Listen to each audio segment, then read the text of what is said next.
What's up guys, and welcome to another video. If you saw the last one, then you know that we got the 2JZ E36 running pretty well. Well enough to break an axle anyways, so we're going to go ahead and get right into today's video. The first thing we need to do is replace that axle, but then we've got a whole bunch of other things that we need to do to get this car ready to actually go to a drift event. There's some upgrades I need to do, some modifications, some repairs, and just buttoning everything up. Still have to put all the body back together. There's a lot to get done. But first things first, I want to get this axle replaced so we can test drive it again now that I have the boost controller disconnected and see how it runs then.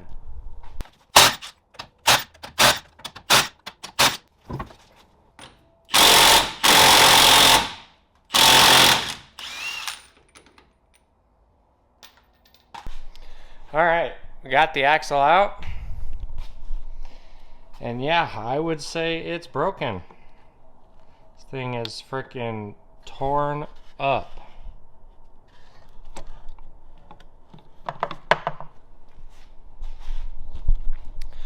So we're going to get the new one in and hope that it doesn't break. This one has been in the car for quite a while, probably 3 years, and like 10 drift events, probably hundreds of laps. So it's seen some abuse and it's old. It's been on the car since I bought it with 150,000 miles. So hopefully the spare that I throw in, which is a junkyard axle, will last longer, but who knows. If I break another one, I'll probably try installing a clutch delay valve before I go upgrading the rear end to have better axles. And then while we're under there and we already have half of the rear end apart, I'm going to throw in some adjustable camber arms. Camber arms are crucial for a drift car, and you can get them on eBay for, I don't know, 50, 100 bucks, something like that. Not a lot of money, but it's going to give you a ton more tire life. You know, half the time when I kill a set of tires, only half of the tread is actually burnt off because the other half isn't even making contact because the car has too much camber. And it doesn't have that much the way it's set up now. It's probably like -2 degrees, but that's enough, especially when the car is on throttle. It squats and adds more camber. So really we want to throw on these adjustable camber arms and then have about 1 degree of positive camber. That way when it squats, we have perfect even camber, perfect tire wear, and maximize our tire life. The amount of money you save in tires just by getting those last few laps out of them will more than pay for the camber arms. So it's a definite must-have upgrade for any drift car. So that being said, we're going to slap in this new axle, get the camber arms on, and then maybe we'll take it out for another test drive. Alright, so we got the axle replaced and we got the new adjustable camber arms installed. As you can see here. So you can see we have quite a bit of positive camber right now on this side. This side's not nearly as bad. But to adjust the camber, all you have to do is turn that center red rod after loosening the nuts on each end. So we're just going to do an eyeball alignment here real quick. What I want is about 1 degree of positive camber when the car is on the ground. That way when the car squats and it gains negative camber, it should be totally flat.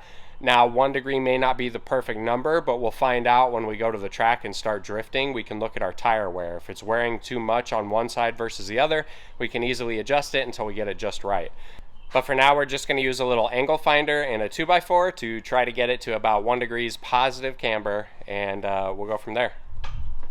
So we're going to start by taking a measurement with the car in the air. That way, after we lower it and figure out where it sits on the ground, we know how much to move it once we jack it back up. Because I can't really get under the car without a lift to be able to adjust it while it's on the ground. So we're going to have to keep jacking it back up every time we want to make an adjustment. So we take our 2x4, put it on the wheel, stick this on there. We're showing about 83 degrees relative to 90, which means right now it's positive 7 degrees. So now we can lower it and measure it when it's on the ground and see where it's at there.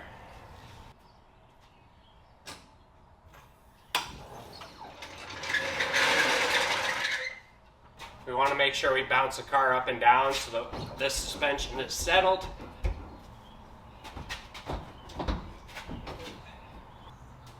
Now we've got about 4 degrees, maybe 3 degrees positive on this side.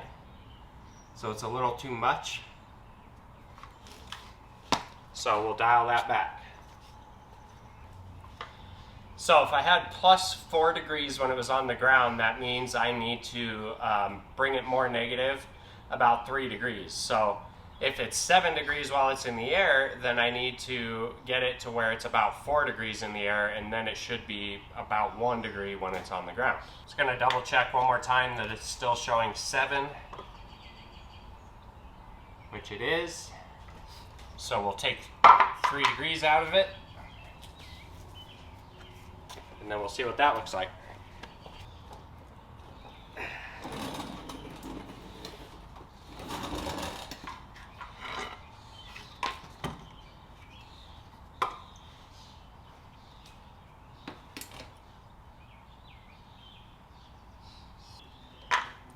So we're right around 86, which would be 4 degrees of positive camber. So that's perfect. We're gonna tie it down there and then see what it looks like when it's back on the ground.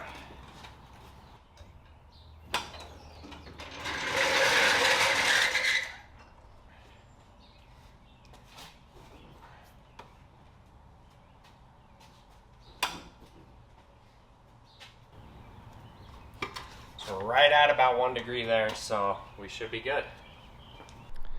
Okay, so we got the axle replaced, so we're almost ready for another test drive. And I went ahead and removed the manual boost controller since we were hitting way too much boost and it was almost at the minimum as far as I know. So we'll see what kind of boost it runs without it, just running off the wastegate spring. I also added a catch can, came from Amazon. It's actually a pretty nifty little catch can. It comes with different size fittings here, which is perfect because the 2 factory bungs on the valve covers are different sizes. So now the only thing left before we can test drive it is to put a new V-band clamp on the exhaust because of course the bolt snapped when I was taking it off. And while I was waiting for that to come in, I decided to go ahead and throw my rear windows back in the car. I haven't had rear windows in this thing for basically 2 years. I ran a whole year without them just because I did the cage, so I removed them. And I gutted the doors, so I didn't really have a good way to put them back in. So you can see I just made a really simple bracket here. Still needs to be painted, but I just put a rib nut in here and then a little L bracket to support the bottom of the window so that it can't slide down. Now it is a little bit flimsy, so I may have to put a brace in here somehow.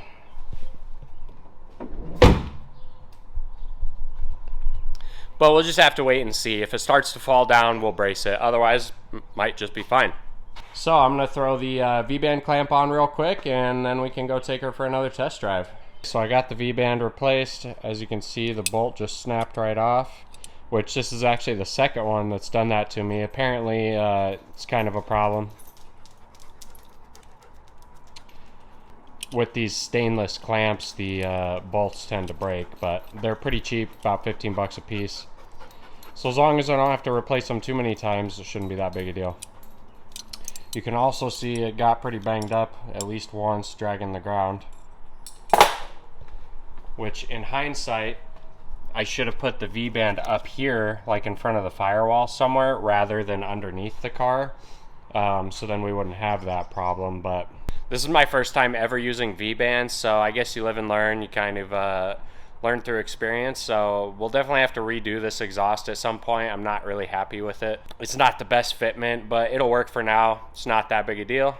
So yeah, I got the V-band on, and then I went and took it for a test drive real quick, and I'm still having a problem where it's over boosting. It's supposed to be a 10 psi spring in the wastegate, and it got to at least 17 psi, and when it gets that high, it's almost like it goes into a limp mode and just kills all power, and you have to come to a stop, turn the car off, turn it back on, and then it drives again fine until you hit that high boost again.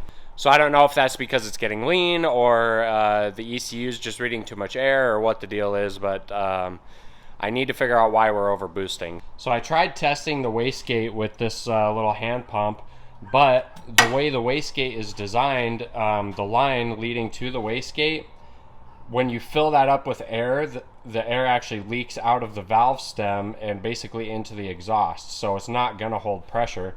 So really the only way I know of to test it for sure, I'm gonna take the wastegate off, take it to the bench, and then we're gonna use compressed air and watch the piston open and close and see how much pressure it takes to get it to open. So I'm gonna take it off real quick. It's gonna be a huge pain because it's really hard to get to the bolts, but it's gotta be done, so we'll get to it. Okay, so we got the wastegate out, and upon first inspection, you can see that there's noticeable rust on it. So I'm wondering if it's seized up and won't open. And all the rust could just be from the fact that it sat on the engine for so long without being used before the car first started up. And this is my first turbo car, so I don't know, maybe you're supposed to oil this. It did have some oil on it when I got it, but you can see there's not any oil left on it. So we'll see if I can move this by hand first, and if not, then we definitely have a problem. Okay.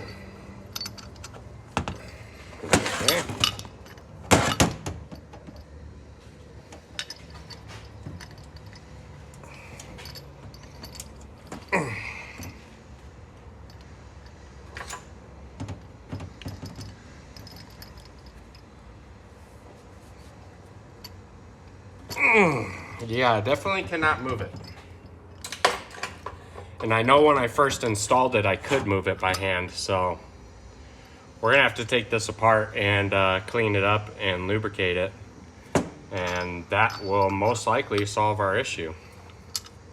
The other thing I noticed too when I was trying to troubleshoot was that this fitting here, it came installed, but it's a like an NPT fitting, and it did not have any thread sealer on it, so it could have been leaking from there. So I went ahead and put some thread sealer on there. And then I also tightened these bolts, wondering if I was getting a leak out of this gasket, but they weren't super loose, so I don't think that was the issue. But yeah, let's get this thing taken apart and cleaned up.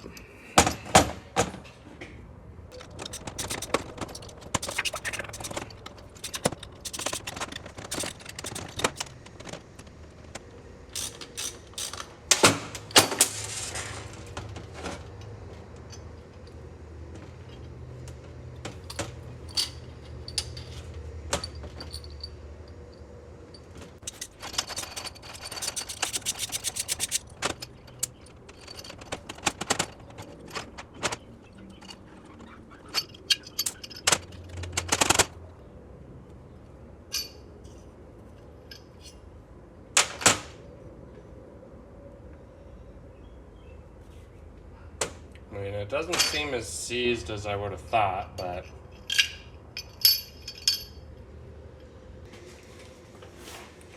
we're just going to use some WD-40 and a trusty old Scotch-Brite pad to clean it up. Doesn't look like it's going to need much.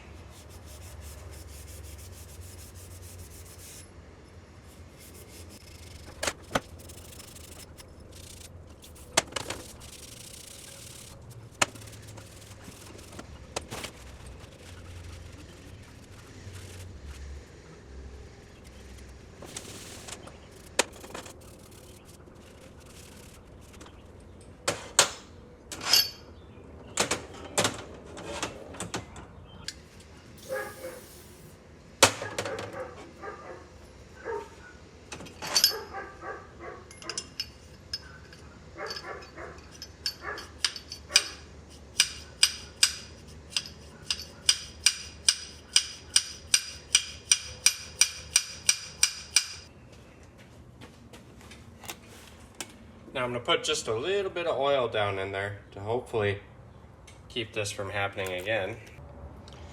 Okay, so I stuck it in my vise here, and then I was able to get the bolts in. If you don't have a vise this big, well, I guess you're just SOL, or you'll have to find some other way to clamp it down so that you can get those bolts in, or struggle with it. But the problem is you don't want to let go of it with only one bolt in, because then it could twist it and like bend one of the bolts. So you really want to get two of them in before you release the spring pressure. But now that we got it bolted back together, let's go ahead and test it.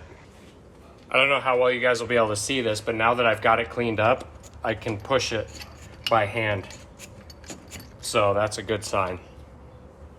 So to test the wastegate, we've got the reference line hooked up to a standard blowgun with a barb attachment on it. And then I've got the trigger taped down so that it just feeds air constantly. And then we've got the regulator on the compressor set to 0 right now. So as we increase the regulator pressure, this wastegate should open once we hit the spring pressure of 10 psi. Now this regulator isn't ideal because the first tick there is 25, so we have to really just barely touch it and hope that we can get it to around 10 without going way over, but we'll give it a shot here. Give her some pressure.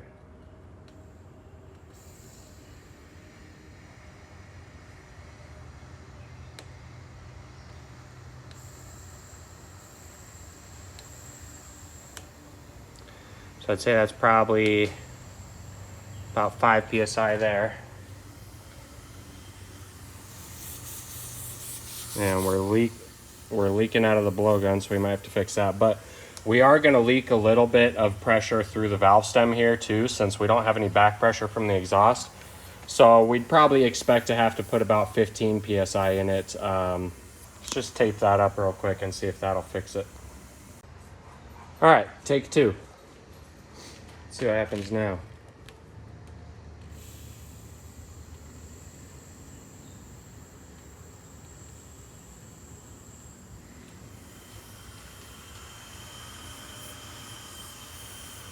Still leaking a lot out the gun, but I can hear it leaking out of the wastegate now too.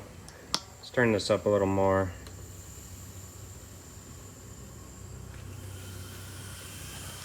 So you can see it opened partially,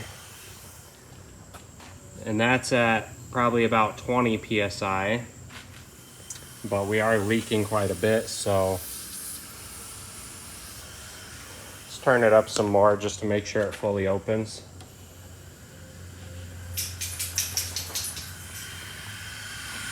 And now you can see it's open a lot more.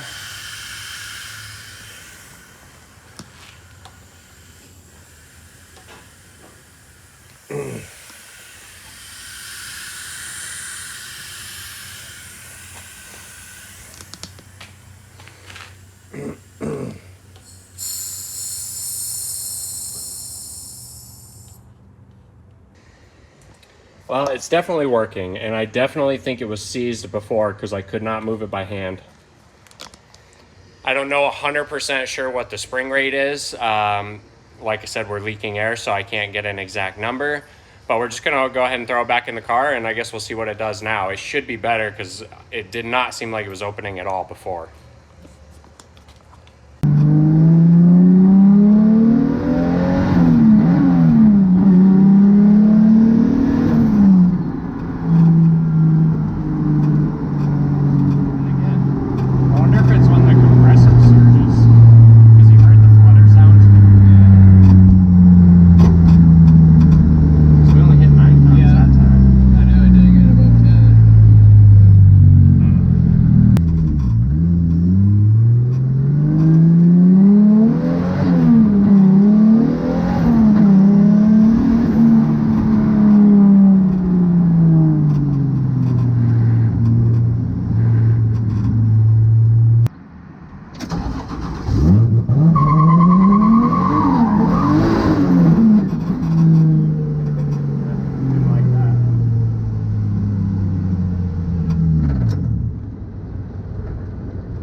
Sounds sick too. Yeah. Especially when we get like 6,000.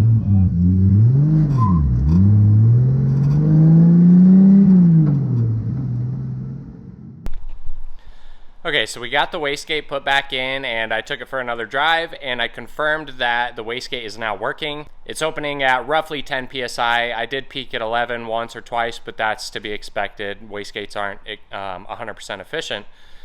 But I'm still having the same problem where if I do a wide open throttle pull, the car completely shuts off at around 5,000 RPM, or basically when it hits full boost. Now it did that when I hit 20, and it's also doing it when I hit 10. So it doesn't really have anything to do with the boost levels. So I'm not sure what it could be. I tried all kinds of different wiring things. None of that seemed to make a difference. I did message Trevor with Motion Auto TV on Instagram, and he was kind enough to reply to me and answer a couple questions. One of those being the speed sensor. A lot of people say you have to have the speed sensor for the ECU. He confirmed you do not need it. He did not have one hooked up. So the only real differences between his setup and mine are that he's using a map sensor as far as I know, and he's using the stock electronic throttle body. So there's a couple things I want to try before I go with that route. One of them being a new O2 sensor. I've got one on the way. And the other thing is I want to take the MAF off the turbo and hook it straight up to the intake and basically run it without the turbo. I'll disconnect the intercooler piping, won't make any boost, it'll just be running NA. We'll test drive it like that and see what that does. But before I do that, I want to go ahead and get the doors put back on because I want to try not to draw so much attention to myself. You know, this thing's kind of a cop magnet the way it is. Plus it would be nice to finally have mirrors when I'm backing up and stuff. So got the inside of the doors painted. Now we just need to get them thrown on. Okay, so I got the doors on and I got it set up so that it's NA right now. Just using the intercooler piping to the MAF over there because my MAF wires only reach that far. It's a little bit janky, but it should work just fine for testing. So let's go take it for a rip and see what it does.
Okay, so we confirmed that running the car NA without the turbo fixed the problem I was having with it shutting off at 5,000 RPM, but that doesn't fix the problem. There's still an issue with the turbo connected. So now I'm trying to think about, what does this tell me?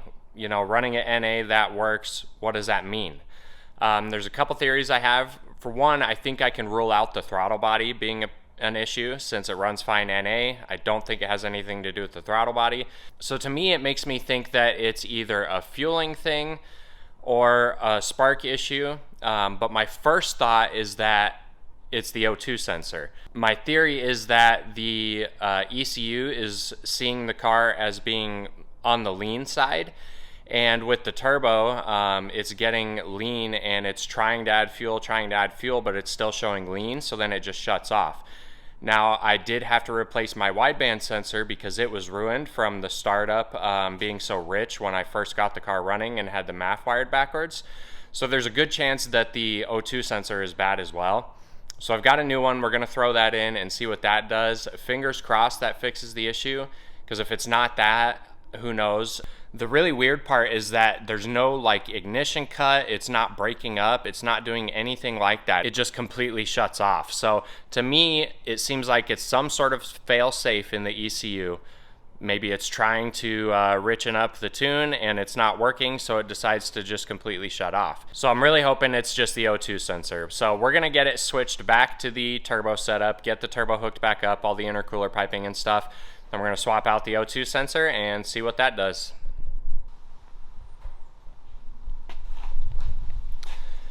Alright, so sadly the O2 sensor did not fix the problem, so now I'm not really sure what the issue might be, but there's a couple more things I want to try. I don't really think it would be spark related, otherwise it would break up. You'd think it would break up more before it just totally shuts off, so my guess is either knock or fuel. So I'm going to disconnect the knock sensors and drive it that way. I don't know if you can even drive it without the knock sensors, but we'll find out. And then I also want to throw the GoPro in the engine bay pointing at the fuel pressure regulator and see if it's dropping fuel pressure at all. So we'll do those two things and take it for another rip.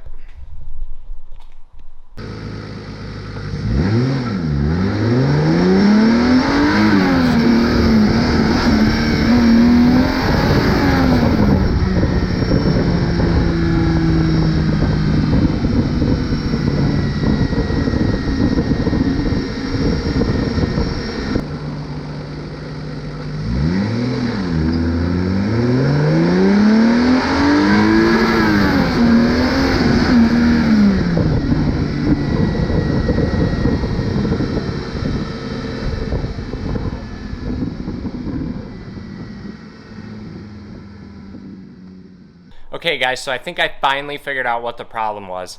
As I feared, disconnecting the knock sensors didn't work. The car would just break up at mid RPM, like 2500 to 3000, and wouldn't really run at all. So I tried a bunch of different things to try to get the car to run without the knock sensors, or to trick the knock sensors. But I was not successful in that at all. So then I put the GoPro in the engine bay, like I said, pointed at the fuel pressure regulator to see what kind of fuel pressure we had. And I was getting about 40 at idle, but as I was getting into boost, the fuel pressure would climb all the way to like 70 psi, which is just way too high, especially because these Oside Tiger injectors, they're actually 440 cc injectors, but at, I think it was like 50 to 55 psi, they are like 550 cc injectors, which is way too much fuel for the stock ECU. And from all the research I did, it really seemed like the issue was because of knock. The only thing I've seen that will cause the engine to completely shut off at high RPM like that is knock. And if you don't know, running way too rich can actually cause knock, because basically there's pre-detonation, especially in a wasted spark system like the 2J.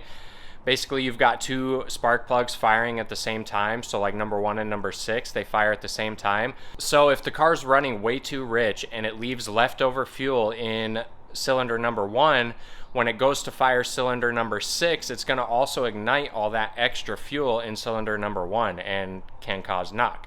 So the other thing I noticed when driving the car was that at wide open throttle, it was maxing out the AFRs, going as rich as it could. So 10.0 is as rich as the gauge will show, which means it was actually even richer than that, which is just way too rich. So I decided to cut back the fuel pressure by quite a lot at idle. I think I dropped it about 20 psi. So it's, with the car off, it's at about 25 psi. When you start it at idle with vacuum, it's at about 40 psi.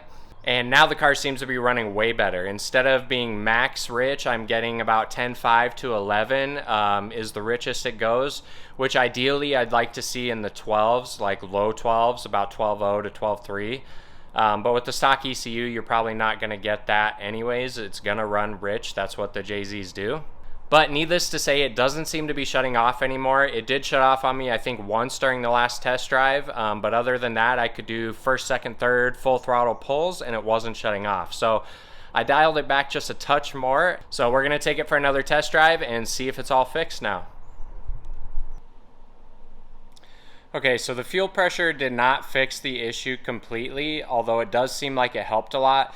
The car is not shutting off in second gear anymore like it used to, but it is still shutting off in third gear. But it's only when I'm doing a full throttle pull and get to about 5,000 RPM. If I do like a 75% throttle pull, then it's fine. However, I did take it for another test drive and drifted it a little bit in first, second, and third, and I hit rev limiter in at least first and second, and it never shut off. It didn't seem to care. So at this point, I really have no clue what the problem is. I still think it might be knock, but the only other thing I can think of that's different on my engine versus like a direct swap that other people have done would be the electronic throttle body and the map sensor. So I went ahead and picked up an electronic throttle body off of a LS400 just because it's a little bit bigger than what like the IS300 throttle body would be. I just pulled this out of a junkyard, so it was cheap, so I can just use it for testing. You can see it has the TPS, the accelerator position sensor, and the electronic motor. So I want to get that installed at least temporarily just to test it and see if it makes a difference. I'll have to redo the intercooler piping or do something temporary just with silicone couplers. And I'll have to make a adapter to be able to bolt it onto my intake. But I do have a drift event coming up in 2 weeks, so I think I'm just going to leave it the way it is for now. Take it to the event, see how it does. If it's still giving me issues, I can just disconnect the turbo, connect the MAF straight to the intake, and run it NA, at least so I can get some laps in. So that's the plan. Now I need to hurry up and get the car ready to go to an event. So I'm going to end this video here. I know we didn't really get any answers, but it is what it is. We'll pick it up on the next one and get this thing prepped for a drift event.